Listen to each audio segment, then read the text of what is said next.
Hello, hello, hello from Spiritual Slut presents Tales from the Dark Side at this moment, wherever you are, and welcome.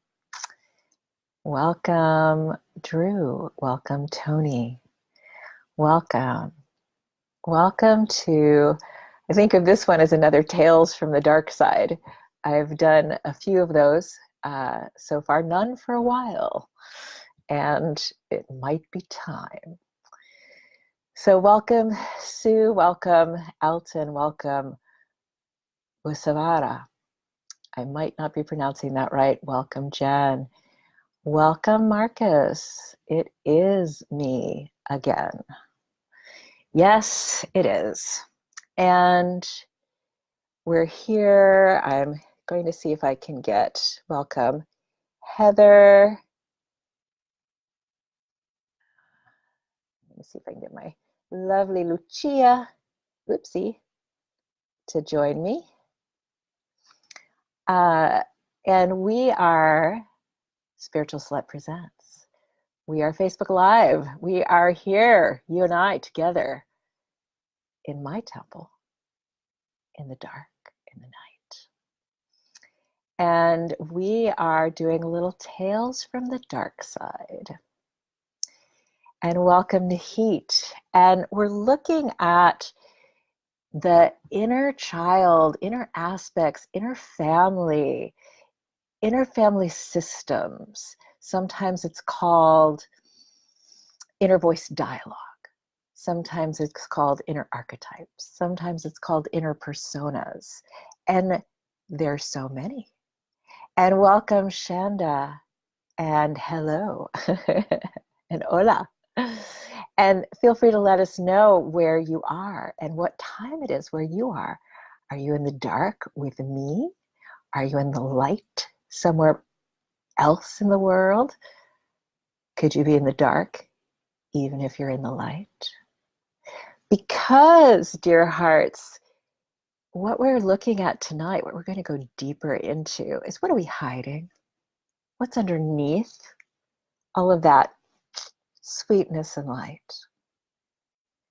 And I often say that the greatest evil in the world is perpetrated by people who are convinced that they're good, kind, or right. Some of the greatest evil in the world is perpetrated by people who are convinced that they're good, kind, or right. And welcome, Catherine. Tales from the Dark Side. My inner child has a knife. Ah! What do we do? What do we do with the messy emotions? What do we do with the things that we'd rather not show anybody? Because if you knew that, if you saw that, could you love me? Ah, if I knew that, if I saw that, could I love me? And perhaps isn't that even what we're more afraid of? Seeing ourselves in a way that we couldn't love. And maybe I've spent so many years judging you for things that I'd rather not see in me, that it's even harder to see me. So many, many, many systems, shamanic systems, spiritual systems, psychological systems, psychotherapeutic systems talk about the multiplicity inside.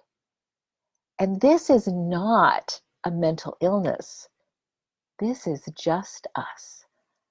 I want it. Oh, maybe I shouldn't have it. I am so, oh no, I shouldn't think that. Oh, did I say that? It's because you made me say that. I'm not that kind of person. I would never say that. I would never do that if you didn't make me. And we have the saints and the sinners are bad unless they're good. And We have good and bad, and welcome Jill and welcome Claire. And we have this fear of being found out. But if we're not found out, at least by ourselves, are we even alive? Or are we living that faux life, that masked life, that pretend life to try to fit in, to try to get along,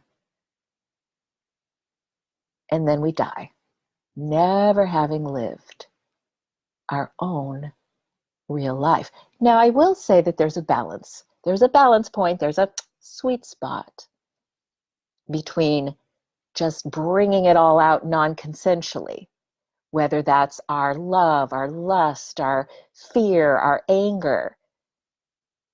There's a sweet spot between bringing it all out non-consensually and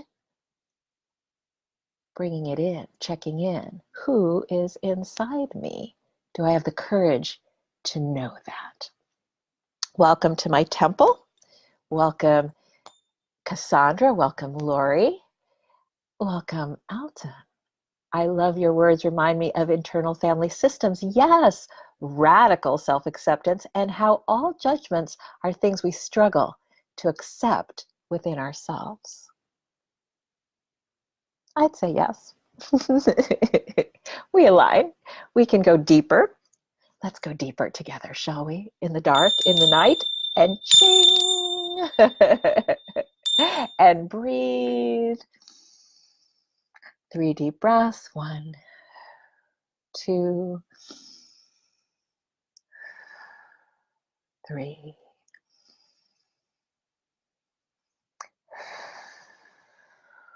Because one of the things that I'd like to bring in here, are you consenting? Are you consenting to some unpacking, some unfurling, some exposing of some of the darkness within? Are you consenting to me asking you to look inside you?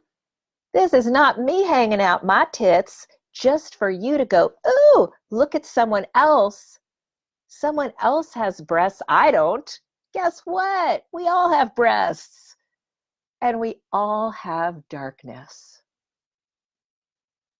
And, you know, it's only worth anything if we can look at someone else and notice how they excite us, negatively or positively, and notice that that is in us. What draws me to someone, their gifts, their talents, is in me, if I could only look and find them. And what irritates me about someone or has me frightened is also in me, if I'm willing to look. So if you're still here, I'm assuming consent.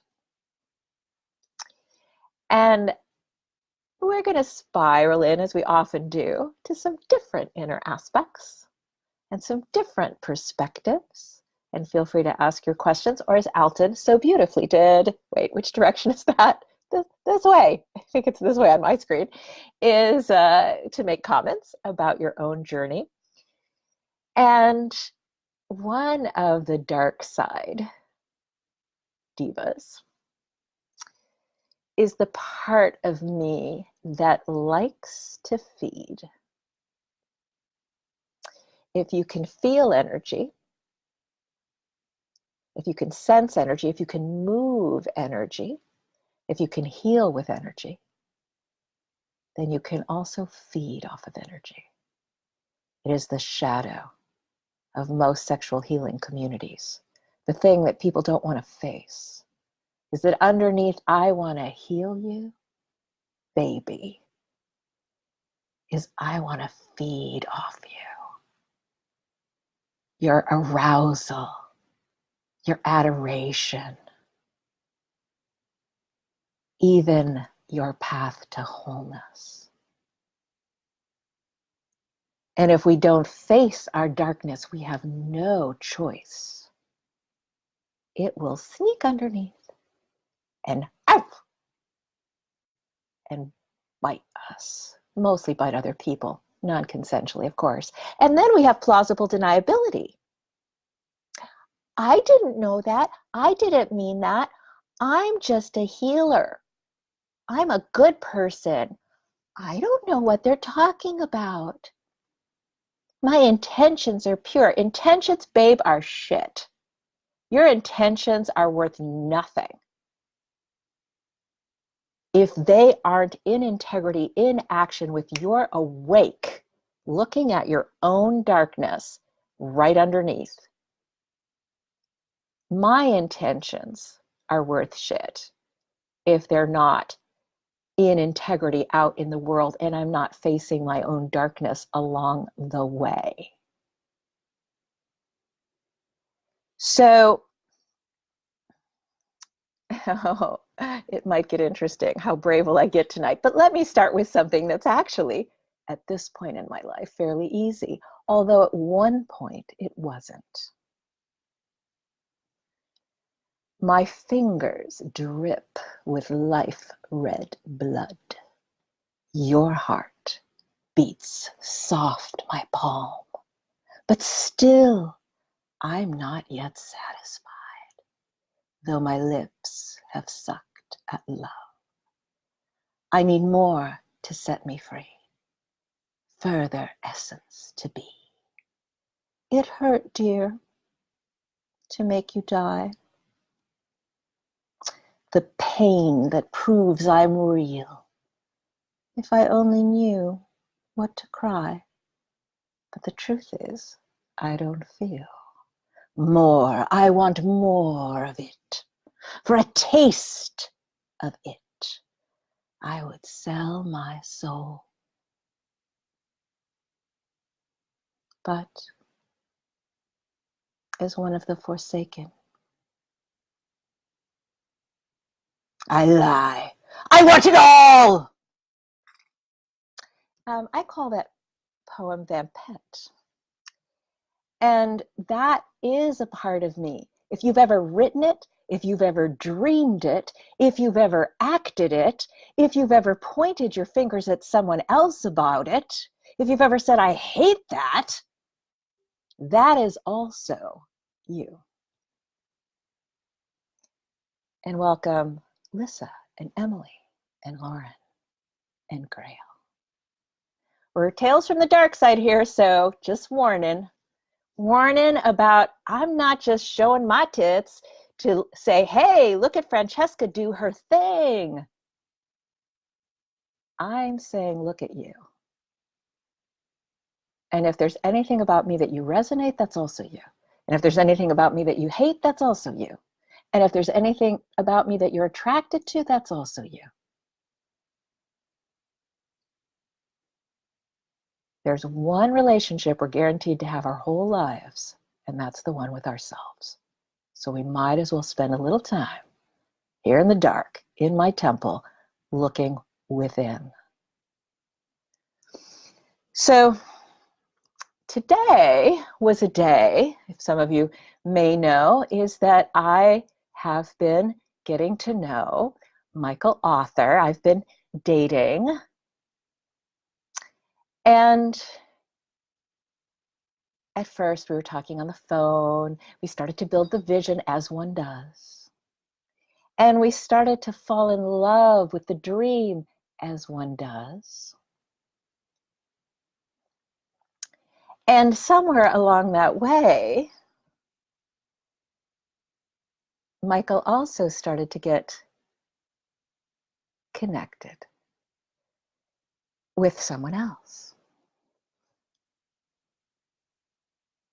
as one does. And let me say that so many of us talk like this, and it drives me batshit crazy. I didn't know. I didn't know. I was just flirting. I was just getting to know someone. I didn't know what would happen. I mean, I didn't know when we were flirting. Hey, hi. Oh, you like that? I like that too. Oh my God, I love your sense of humor. You have the best sense of humor. Ooh, tell me more about that. Ooh, I love it when you talk like that. What do you mean? I'm not doing anything. I, I don't know what you're talking about. Like, you are actually a very jealous person because I'm not doing anything. Jeez, what's that about? I'm just like talking to someone. Hi. Mm-hmm.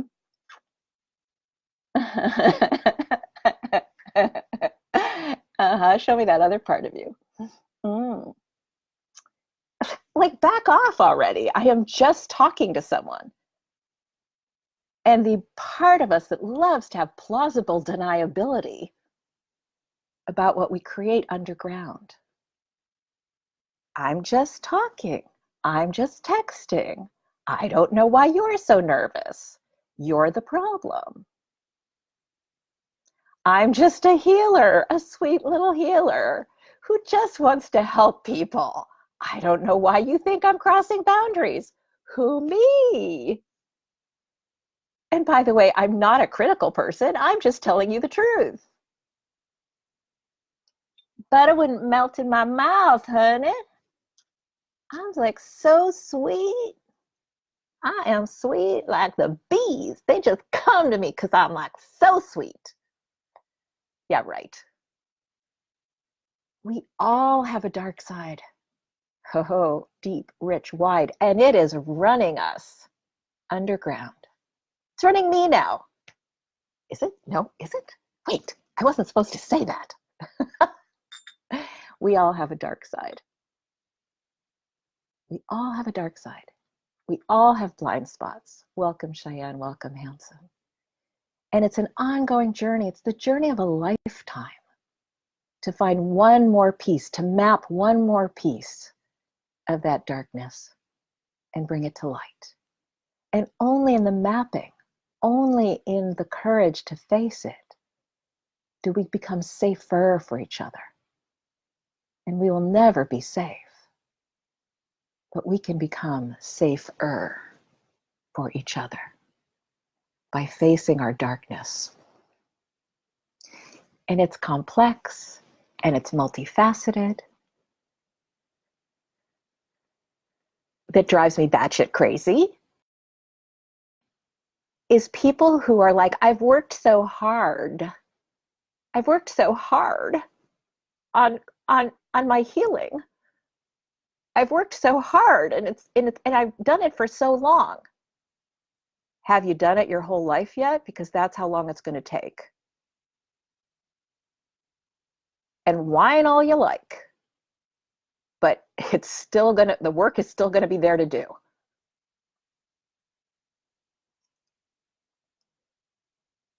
And it's, from my compassionate side. Oh, I do have one. From my compassionate side, I get it. Somewhere in my 20s, I thought, oh my God, as I went into 12-step the first time, I thought, oh my God, I have so much healing to do. And there's a process in 12-step where you write your personal inventory. And for the first time, you're stepping outside of being a victim. By the way, the biggest victim is usually the biggest perpetrator. Oh, Francesca didn't say that. She didn't say that in public. I just did. The biggest victim, the most sensitive person in the room, and sometimes it's been me, can become the biggest perpetrator.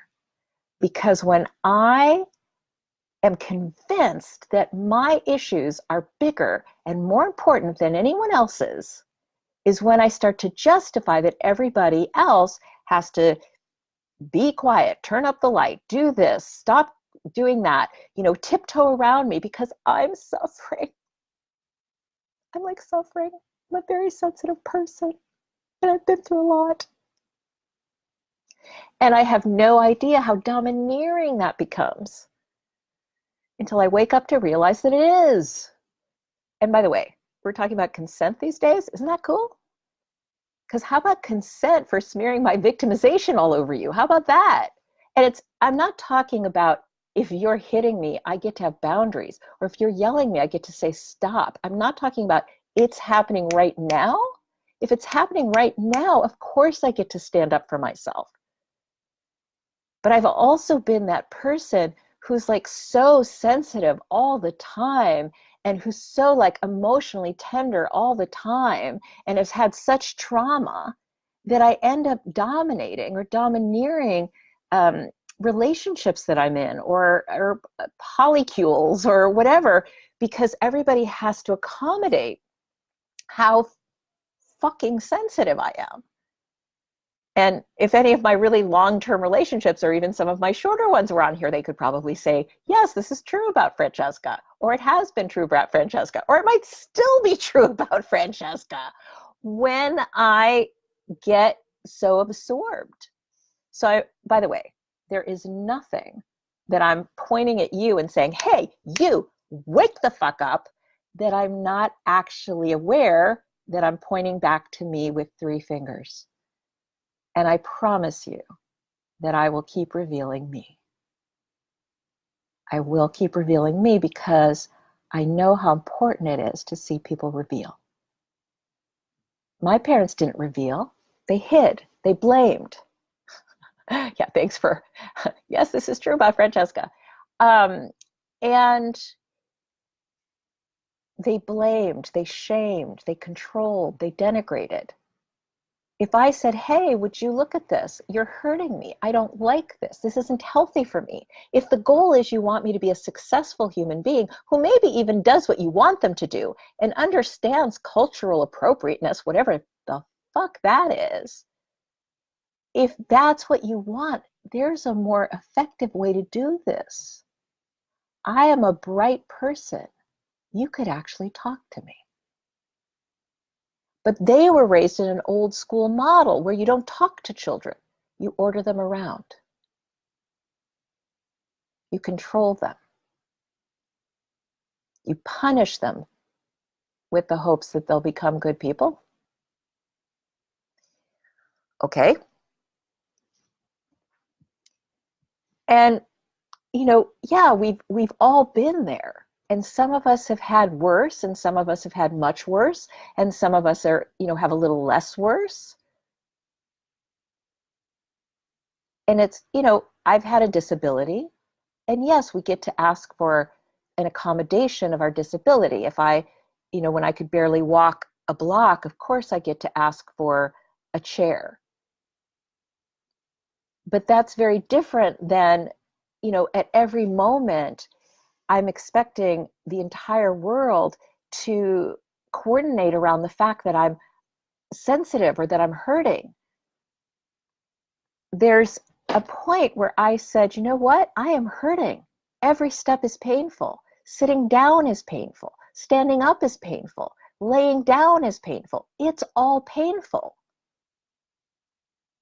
And I am going to choose this, and I am going to make the most of it because it is. It's here. It is. So how can I make the most of it rather than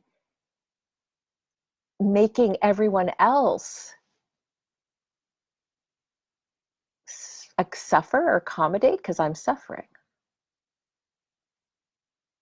And welcome Chris, and welcome Mary, and welcome Celine.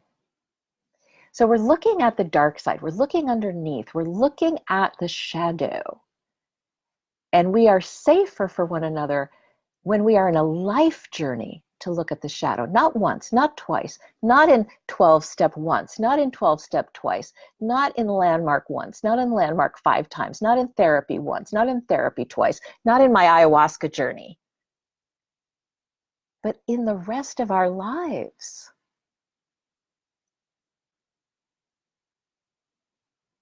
And that is life. And there's always more darkness to discover. So one of the things that I'm looking at today, and I've been supported by some friends to stir up today, was my anger.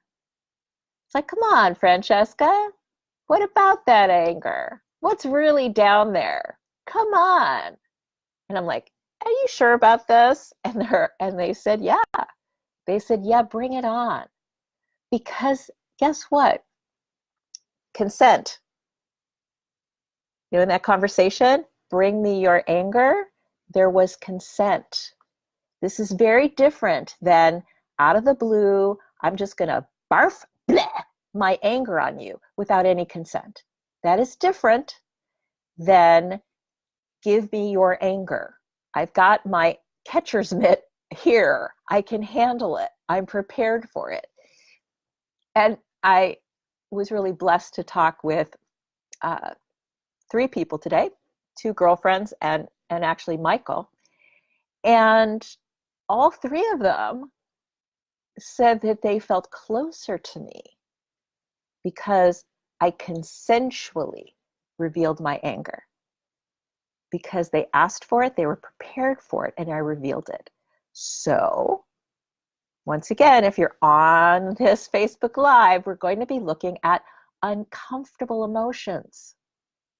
We're going to be looking at different ways to work with them, and that writing about them, sharing about them consensually, journaling about them, poetizing about them, looking at our dreams to find them, looking at who we say we're not and who irritates us, looking at what we're afraid to be. So let me just tell you, I was dating someone this summer and he broke up with me, get this, during a classroom break. And he literally was like, I want to complete this right now. And I said, are you kidding me? This is not a way to break up with someone. Yes, it is. We need to complete this right now. Well, he ghosted me for a couple months. And from my higher self, it was a blessing. From my lower self, I was in panic because the original ghosting was being put up for adoption, was my mother's heartbeat, my mother's voice. And suddenly she was gone. And when he chose me, unchose me, and then ghosted me, it brought up this huge, huge panic that I was able to recognize went all the way back to birth.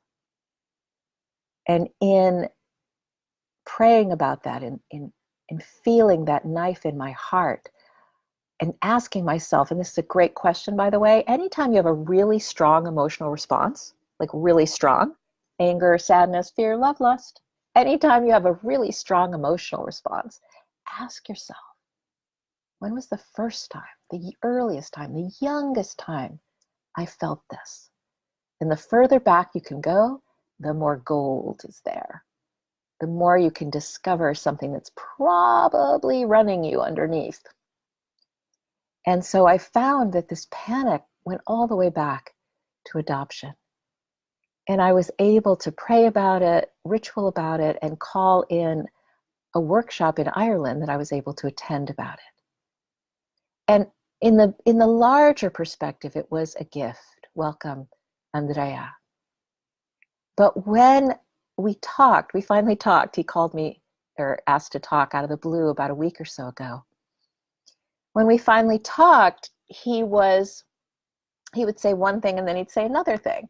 He'd say, well, I told you we were going to break up. I said, actually, sweetheart, you didn't tell me we were going to break up. We had a meeting 2 weeks before we broke up where we redesigned our relationship. That's what happened. And then he said, welcome, Alexandra. I said that I told you I wasn't attracted to you. And I said, actually, you did. You said you were attracted to me or we couldn't have sex. What you said was that I wasn't your type. And at one point he goes, well, the real reason I broke up with you. And I said, oh, what is the real reason? He said, the real reason is the inner aspects. Oh, really? What about the inner aspects? And he said, well, they're so important to you. And I just couldn't, they felt so overwhelming to me. And I couldn't deal with it. This was such a part of your life. And I have to say, and once again, he's not here, but I have to say that my bullshit meter went off. And that my bullshit meter, now I could be mistaken, it happens, is that he was actually deeply confronted by my capacity to look inside be the head of my own boardroom table, the ruler of my realm, to have an integrating self that can actually choose which inner aspect to give the microphone to, that actually has enough light on in the inside to understand a process in psychology that's called cognitive dissonance. Cognitive dissonance in psych is when we say, we notice, oh, I want to, but I don't want to. You know, I'm drawn to this person and part of me wants to have an affair, but part of me knows that that would be out of integrity. I part of me wants to eat this cake, but part of me knows that, you know, it's going to be unhealthy for me. And I want to get this job that's going to pay me more money, but I'll have to move. So I don't really want to take the job. Anytime that we have this conflict, this inner conflict, in psychology, they call it cognitive dissonance. But another way of looking at that is that they're literally two different parts of us, two different programs. And if we don't look inside to find out who's inside of us, what are those different voices, we are always going to be run by them.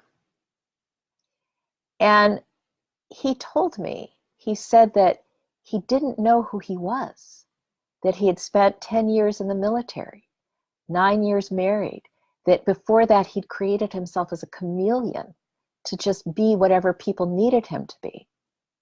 And that with me, in 2 months, he had talked more and shared more than he had with his wife in 7 years. And the day that he broke up with me, he said that he'd spent an hour crying and recognizing what a liar he was. And so to me, when I hear that he broke up with me because of the inner aspects, I hear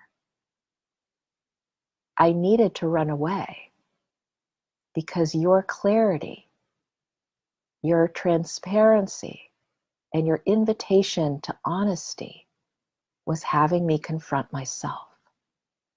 And I wasn't ready. And from the part of me that really does care about him, this is the guy I dated in the summer, I feel a sadness. And from the part of me that wants to be loved and collaborated with a peer, someone who can work their consciousness, their darkness, someone who can work it and shine light on it like I can, someone who can own it gracefully and at choice and consensually like I can. And somebody who even has the desire and the cojones, the courage, even if they haven't done the work before, that they're hungry for it. They're hungry for consciousness. They're hungry to know who they are inside and to clarify themselves and to manifest who they are powerfully in the world because they have the courage to face who they are and not smear it over the world, but be responsible for it. My hunger for that can also have parts of me feel angry. Angry, I call him Gawain, angry at Gawain that he was taking a 7-month course all about consciousness, that he represented himself as somebody who was committed to looking at himself and to becoming in his greatness. And when push came to shove, he wimped out, blamed me, and ran away. And part of me can be angry at that as well. And Alton says, how can you be in the listening with someone who doesn't appear to be listening to themselves? Good question. Great question. I love that question. Welcome, Alessandro. And I'm guessing, so in Landmark Education, there's a concept called being in someone else's listening, really trying to put yourself in their world. And that when we put ourselves successfully in nonviolent communication, we would say empathizing deeply. When we put ourselves deeply in the listening and the perspective of another human being, often this creates communion, a bridge of understanding, a way to build a communication where new perspectives might arise, where new ahas or healings might arise. And, one of my corollary phrases is, we cannot save, fix, change, or heal another person. We cannot save, fix, change, nor heal another person. It's actually not our job. We can only collaborate to the extent that the other person is ready, willing, and able. Consent is real on all levels, including healing, including waking up, including bridging our differences. And I can do my part. I can wake up. I can look at myself. I can have compassion for someone else. I can seek to understand their perspective, but I can't make them soften. I can't make them heal. I can't make them meet me in the middle. But I can become proud of who I am in the best possible way. I can be proud of how I'm living in the world. I can be proud of my own integrity.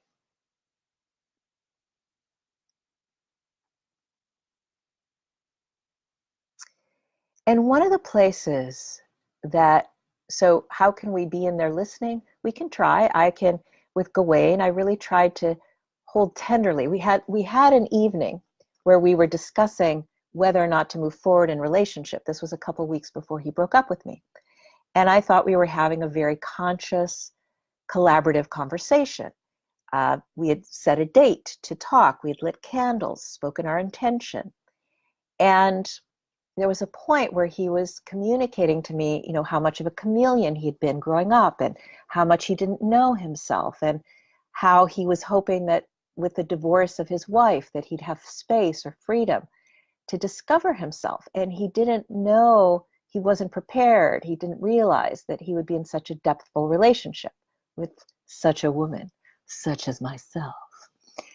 And I paused the conversation. I went and sat next to him because I had been sitting across from him.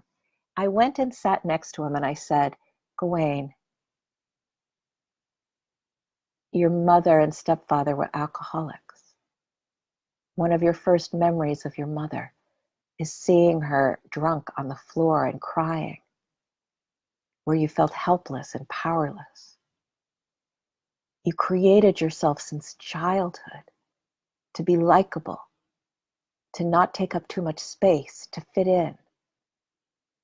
You developed that capacity through middle school and high school to the point where you didn't know who you were, and you were a different person with each person. You joined the military and they told you what to do, how to dress, what to think, who to be. And you married a woman who would do the same thing to you. And you created your idea of love to be sacrifice. And now, at last, you think that maybe you have an opportunity to start figuring out who you are. And you didn't expect me. And you need time. And you can only give me at most a week, a month. Is that close? And he had tears in his eyes. And he said, yes, you see me. You understand. And I said, I do. And now I'm going to walk back over to where I was sitting, because I cannot give up me to understand you. Relationships need negotiation. They need boundaries. Healthy long-term relationships cannot just be one person giving all the time. They need negotiations. They need boundaries that go both ways. And we can have deep, deep empathy for another person, and yet we still need to advocate for ourselves. And I have overgiven. I have overgiven and resented in my life. I've overgiven and resented and then gotten angry and crossed my own integrity, yelling at someone, which is not my integrity, not non-consensually yelling at someone.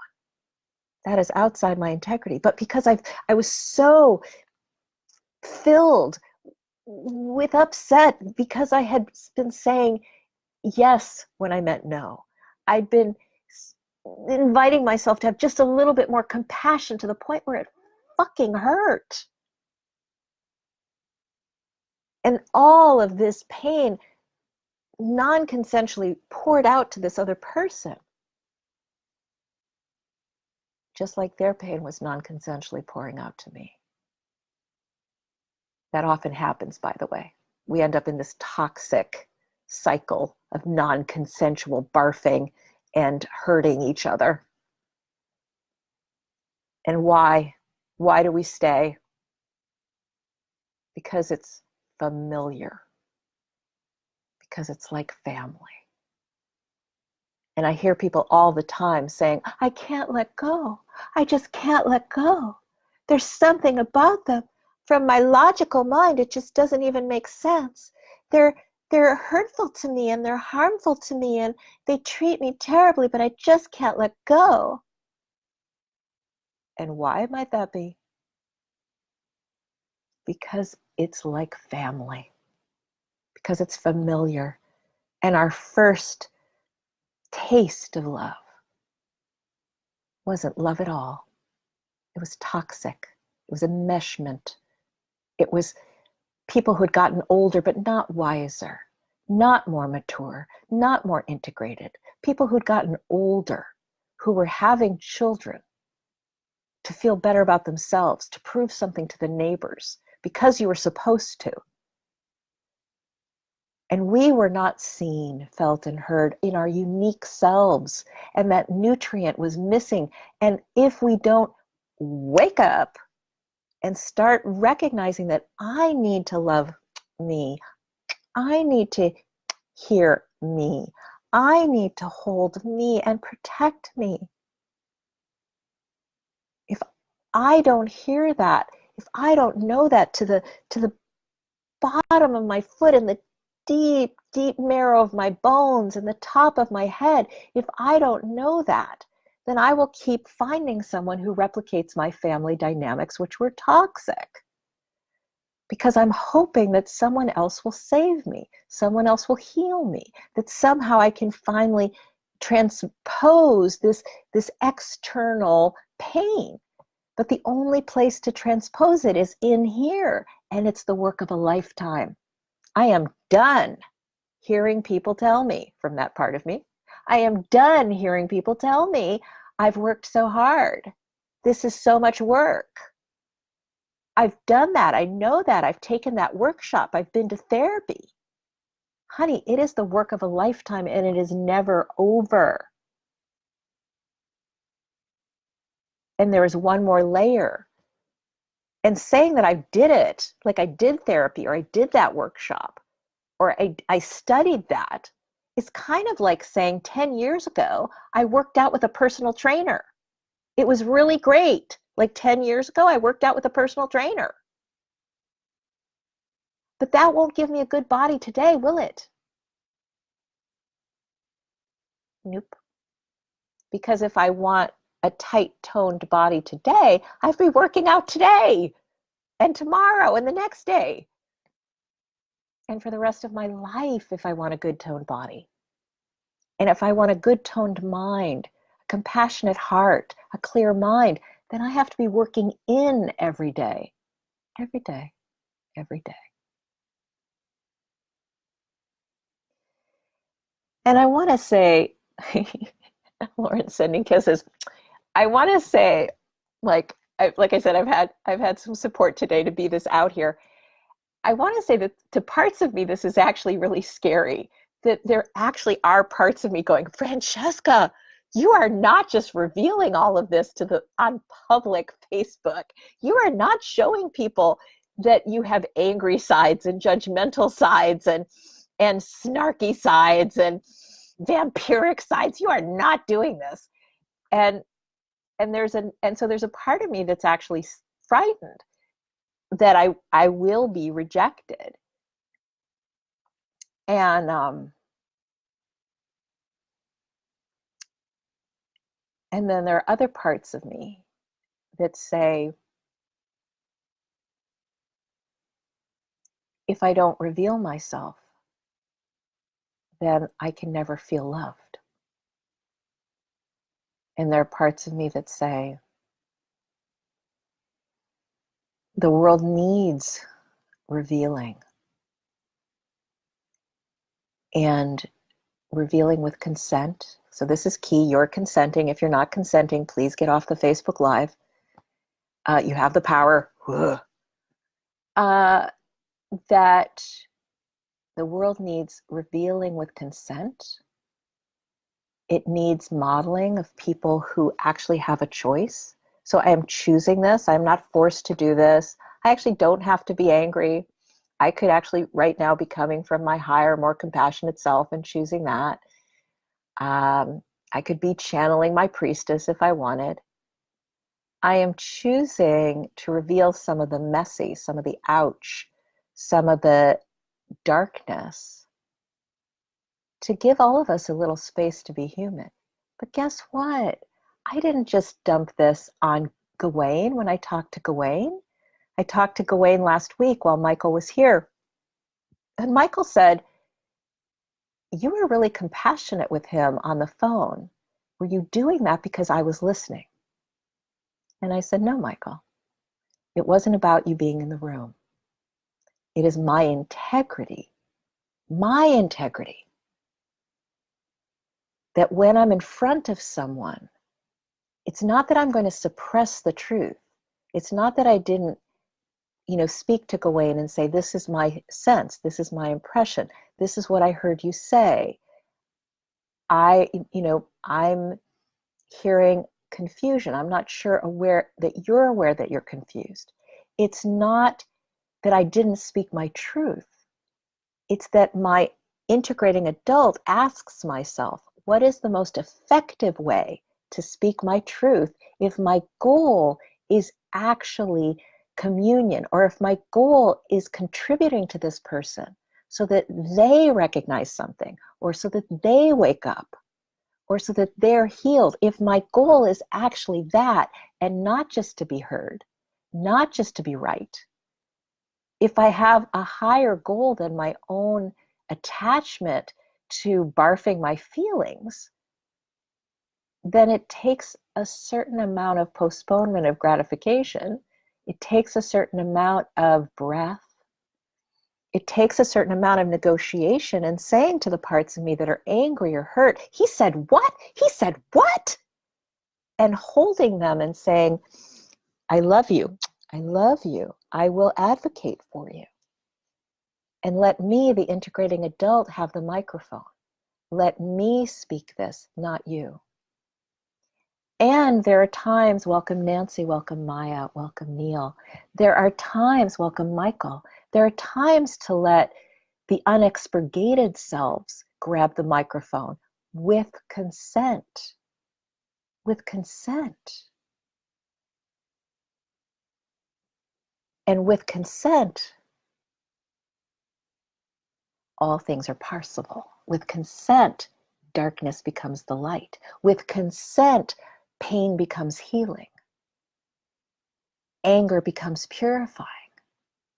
But without consent, it's hurtful, it's toxic, and that's what happened to us as children.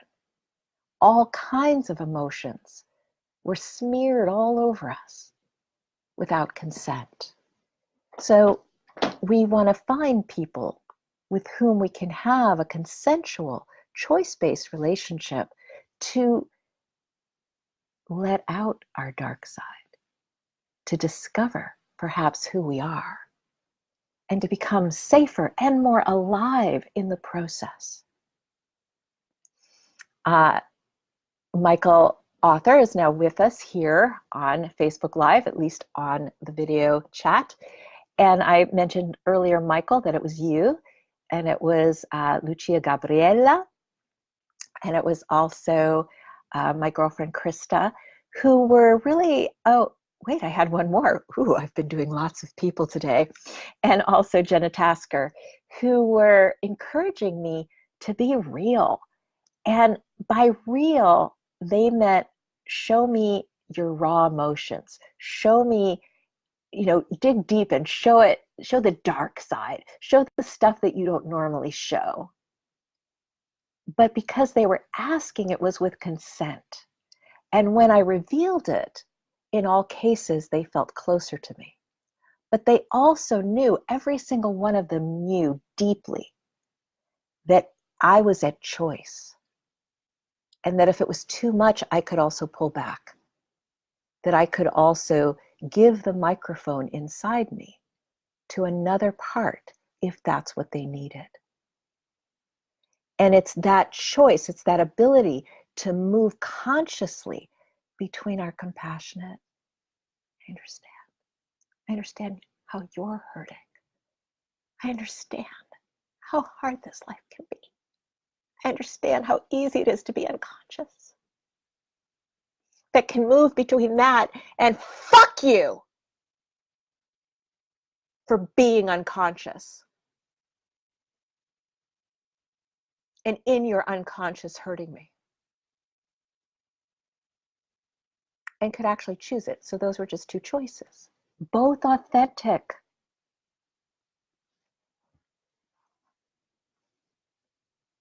And I can choose which has me be safer.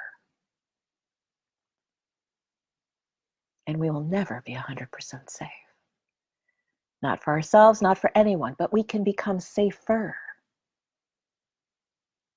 You can become safer for those you love, for the world itself, for you, by facing your dark side. And I love me. I love my anger. I love my sadness. I love my fear. I love my lust. I love my hunger. I love my prayer.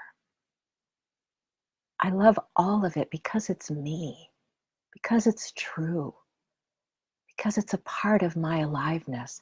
And every part of me has a message that I need to hear.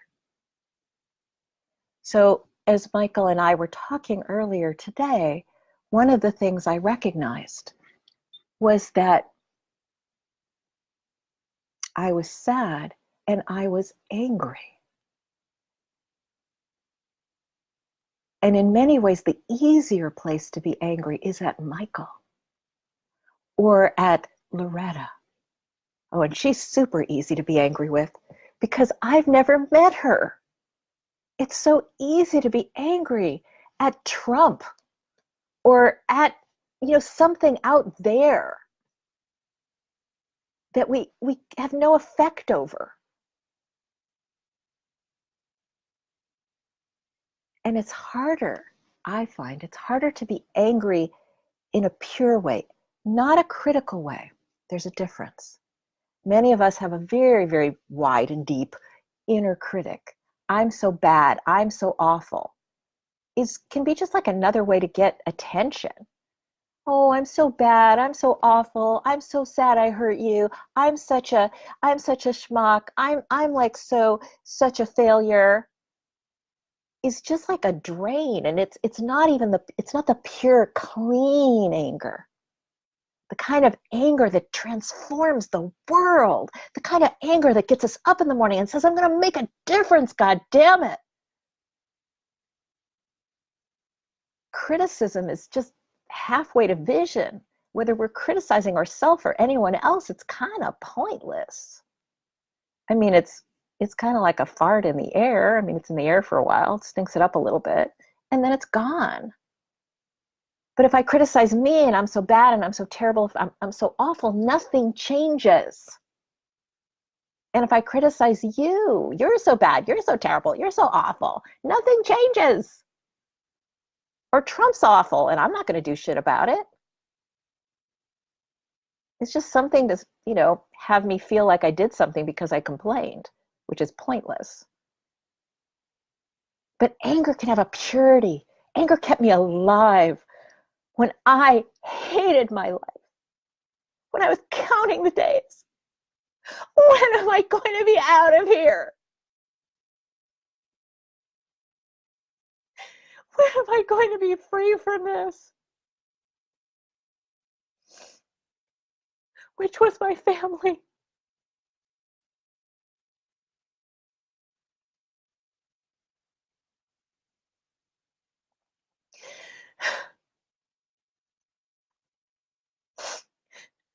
Where I could never close the door because my mother needed to be able to hear me, and she needed to be able to call to me in case she might need me. Where I could never say I disagree because I would be yelled at and denigrated and shamed for up to 45 minutes by a very brilliant woman. And it wasn't safe. And it was the smartest thing possible to keep my mouth shut and to pretend to be nice, to pretend to be good. And it was the safest thing possible. And it was like a knife in my heart. And anger kept me alive. The anger that I would only feel privately and alone. And alone I would be, fuck you. And alone I'd be, I hate this. And I don't agree. I don't agree. And how many? It's only just a few more years. It's only a few more years. And I'll be free.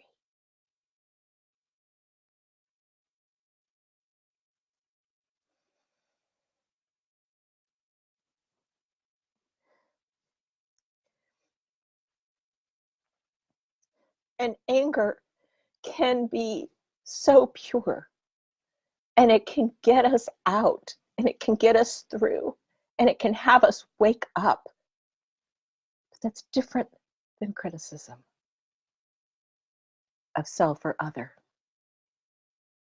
And anger is a fuel, it's a fire, it's a drive. And the person that needs to hear my anger is me. I need to hear that I'm angry. I need to hear that something doesn't work for me. I need to hear it, and I need to follow the truth of my anger.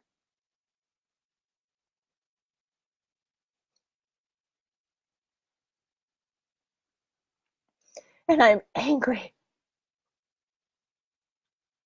I'm angry at me.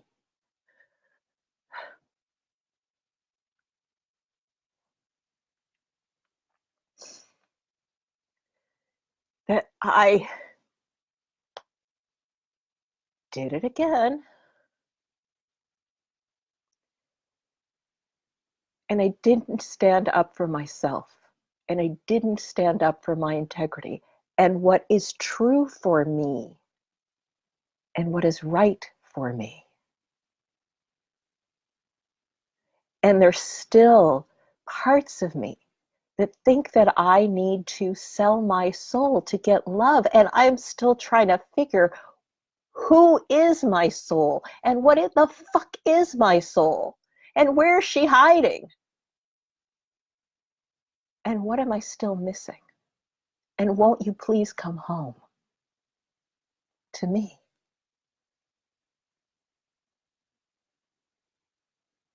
And it can be sticky.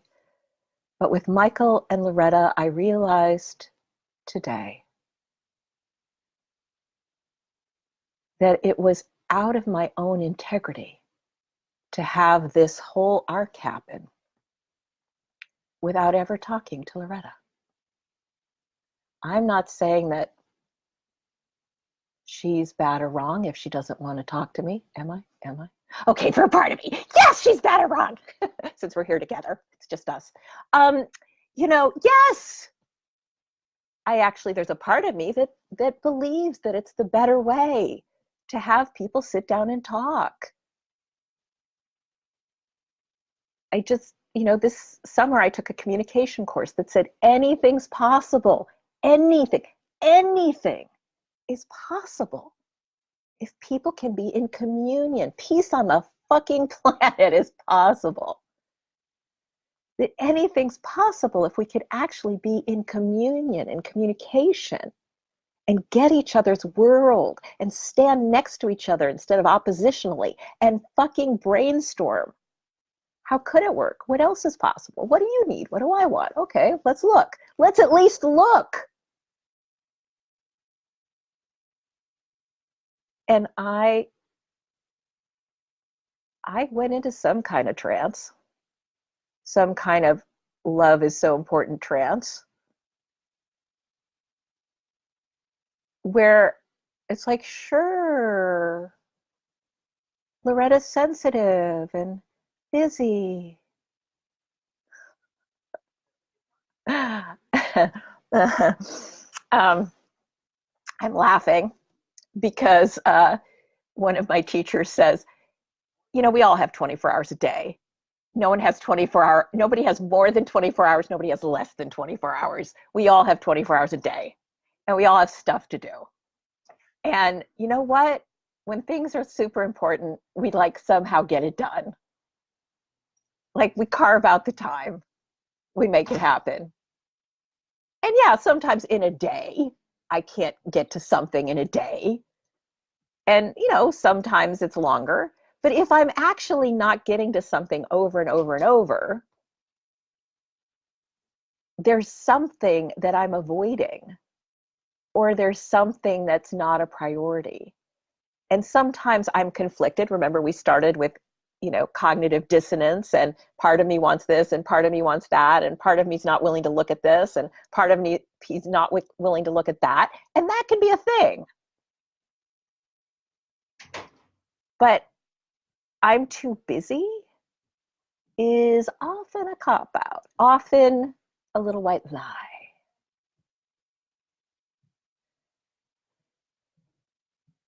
And, you know, whether it was the God's truth that from morning till noon till night, you know, urgency was upon her, the hand of the urgency was upon her, and she had no time to possibly speak to me because the hand of urgency was upon her in all of her other things.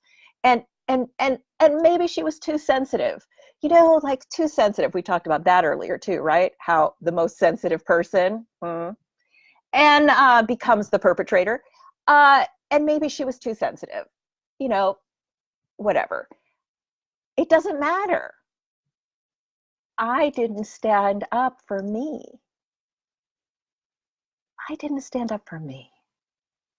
I didn't stand up for this is not the way for me to be in relationship that holds integrity with me.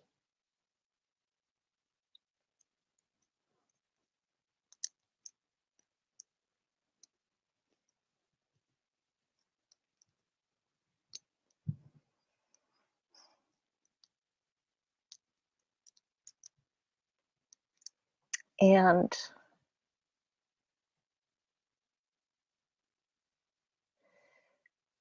I'm now about to reveal one of my kryptonites. The dream of love, the possibility of partnership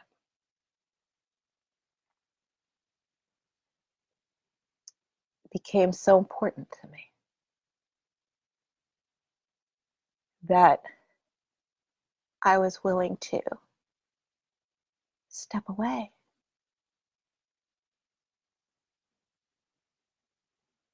from my own integrity around my own integrity around non-monogamy. I have an integrity around monogamy when I'm monogamous.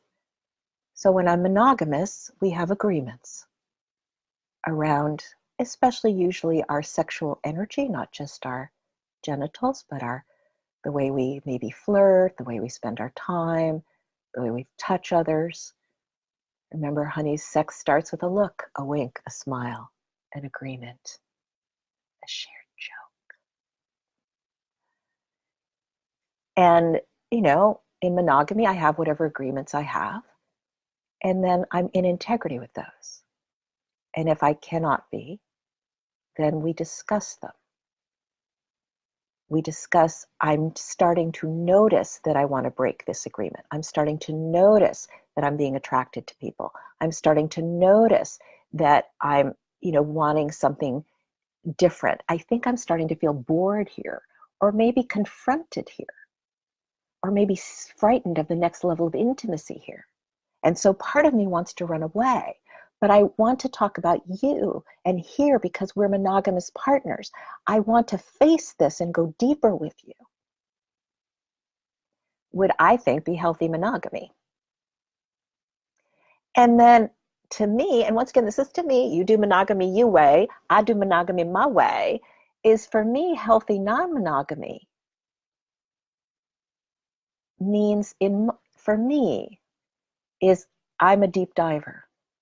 So when I do monogamy or non-monogamy, I see a soul, I love a soul, I see a possibility for something to be created together.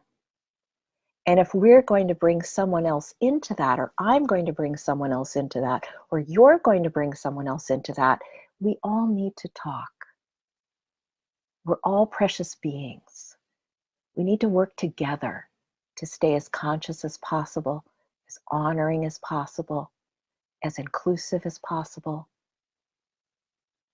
And then if that's changing, then we need to let each other know. And not just let each other know after the fucking fact. I am fucking tired of people saying after the fact, I notice. Oh, after I've gotten close to someone, oh, I notice that I've gotten close to them.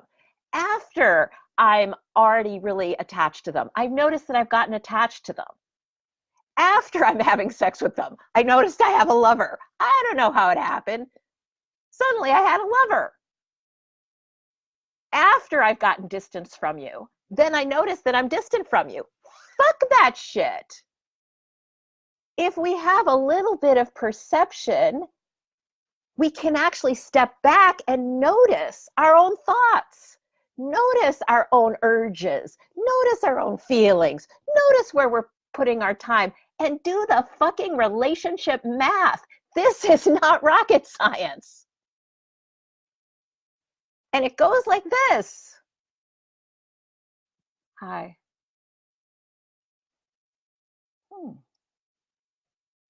Oh, I noticed that when I was at the party, I started to really spend a lot of time like laughing at so-and-so's jokes and kind of flirting with them. And oh, this is interesting.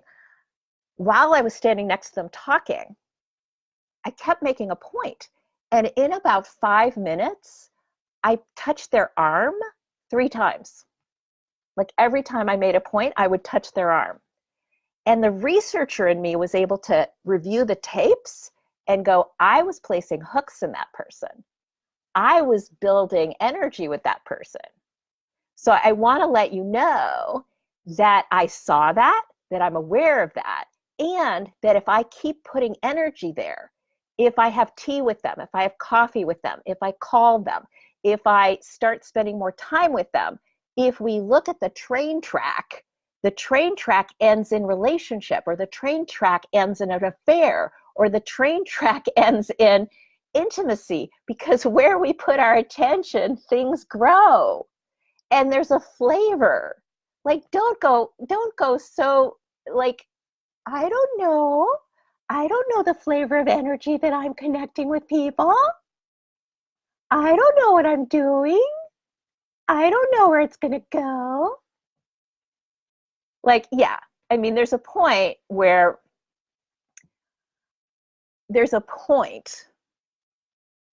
once you and I are in relationship, so now we're in relationship, we've got a container, we're seeing each other on a regular basis, maybe we're having sex on a regular basis, that's its own thing. But even then, where we put our attention grows, where we put our consciousness grows, where we put our effort grows. And where we hide out is going to wither and die. And especially in the whole seducing, growing, feeding, nurturing relationship, in the beginning, there's like relationship math there. Oh, by the way, you might not know this about me, but I teach flirting and dating. I've taught it for years. And the hardest thing about flirting and dating for people is shining the light on their darkness. I remember a girl in one of my dating classes that took the class because she said, I don't know, something keeps happening where people are mad at me. And I said, what do you mean people are mad at you? And she said, well, you know, I go to parties and I'm just being friendly. I am just being friendly. And people get mad at me because I'm being friendly.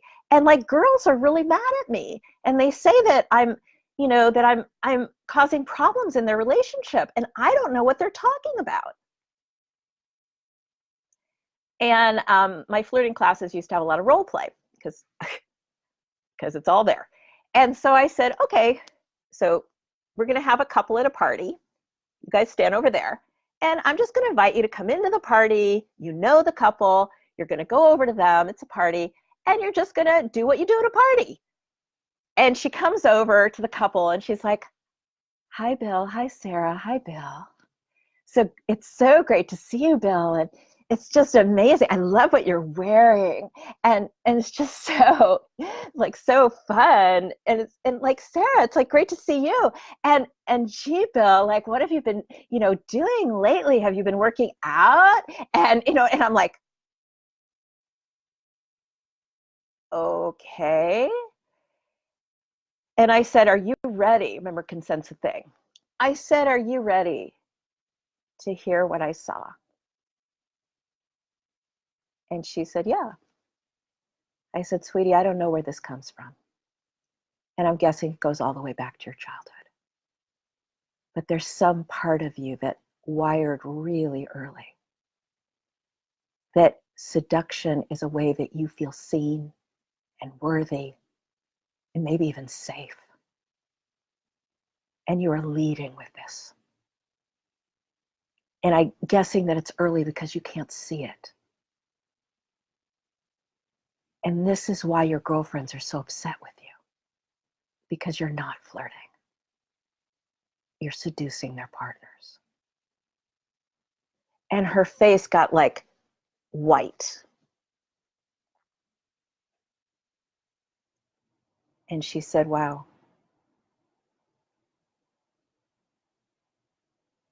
Wow.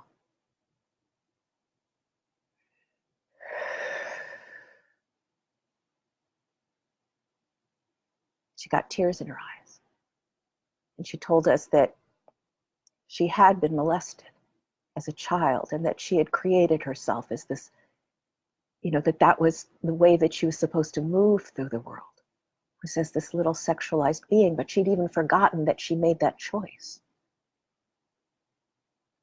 And after the workshop, her life changed.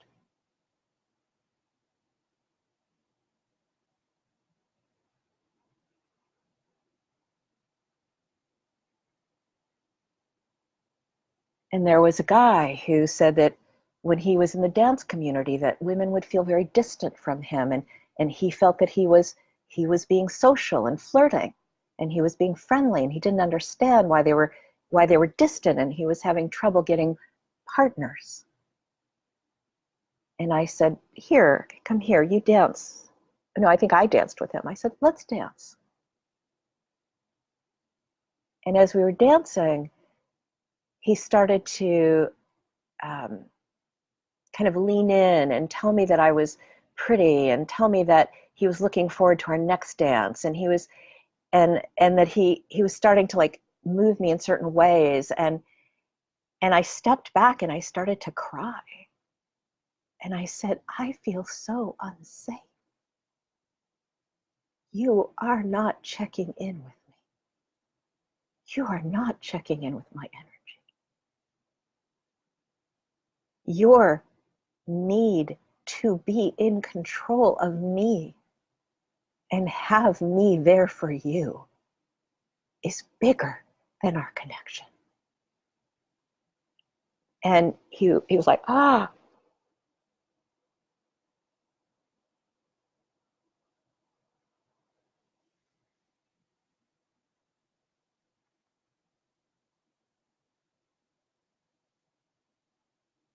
Things don't just happen, honeys. We don't just get the results in some sort of magical, numinous way. I don't know how this happened. I don't know how I got here. I don't know what's going to happen in the future.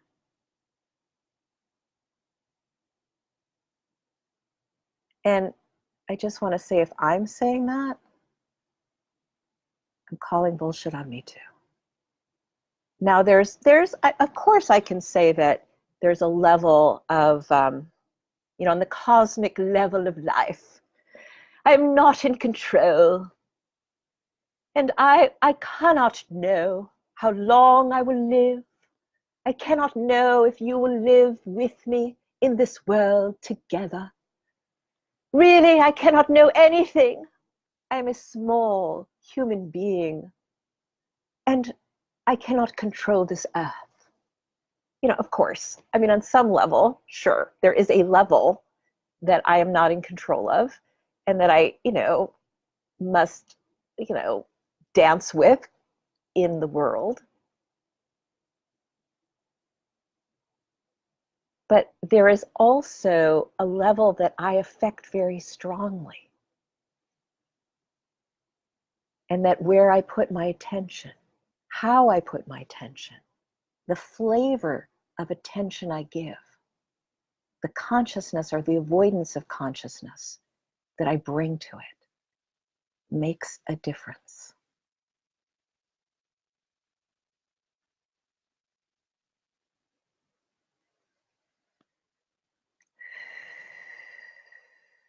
Welcome, Liana.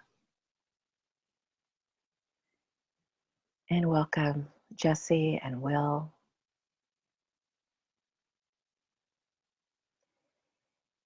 Tonight is Tales from the Dark Side. Tonight is choosing to reveal the messy, the raw, the uncomfortable, the parts of me that I actually fear at times are unlovable. And by the way, you're still at consent, and at any time, if you choose, please leave the video. Because consent is a thing that must be on every level of society.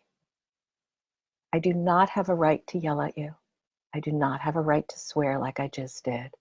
I don't have a right to reveal my dark side. I don't have a right to say you have to listen to me. I don't, because you're my partner, because you're my friend, because you're my lover. I don't have a right to use your money or your body or your time. Our parents treated us that way. But as we move into a healthy society where we want to hold each other's bodies and the choices around each other's bodies precious,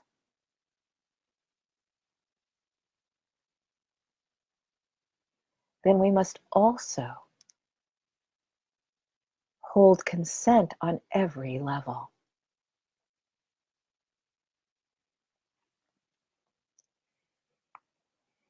So tonight, I'm nervous.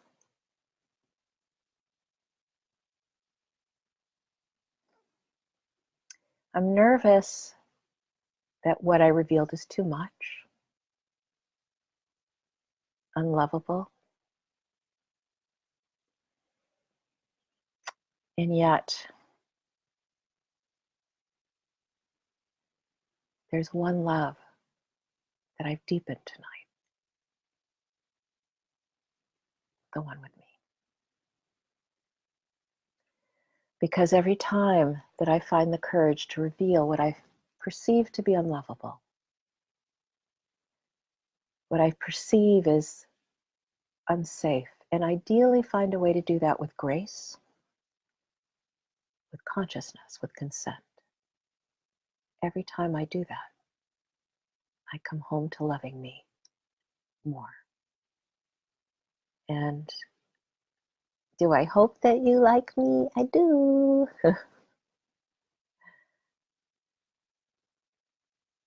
But it's the most important that I like me. And tonight I forgive myself for losing myself again. Michael has asked to be friends, to stay connected, to think of each other as a love, to maybe cuddle, to collaborate. A part of me, parts of me have commitments to be there for his little boy if he needs me, to be there as a priestess, a contribution to his healing. And those commitments are solid. But when I look, do I want to commune? Do I want to stay connected? Keep a friendship, grow a friendship, or be in that really ishy area between friends and cuddle buddies, friends and lovey friends?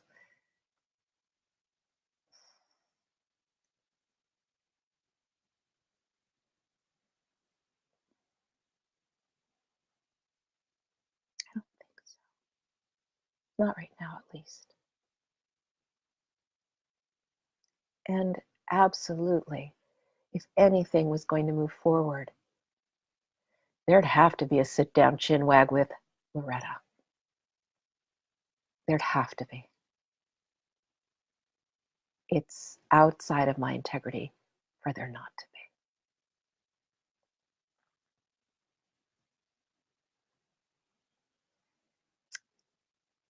I want to thank you for being here, for being in this journey with me of discovery, uncovery, recovery of what we lost growing up, of what we hid so we could survive.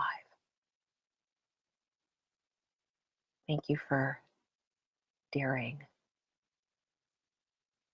to come home to wholeness. And you inspire me too.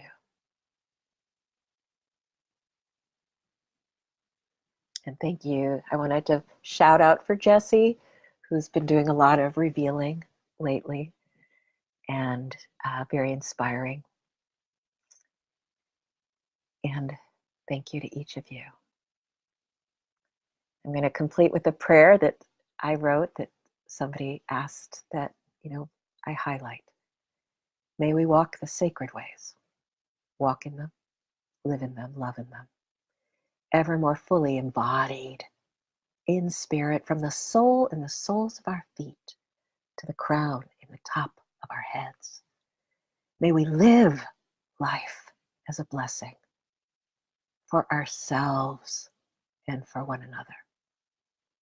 And may we receive others as the blessing that they are. Bless you, bless me, bless Michael and Loretta. Until we meet again.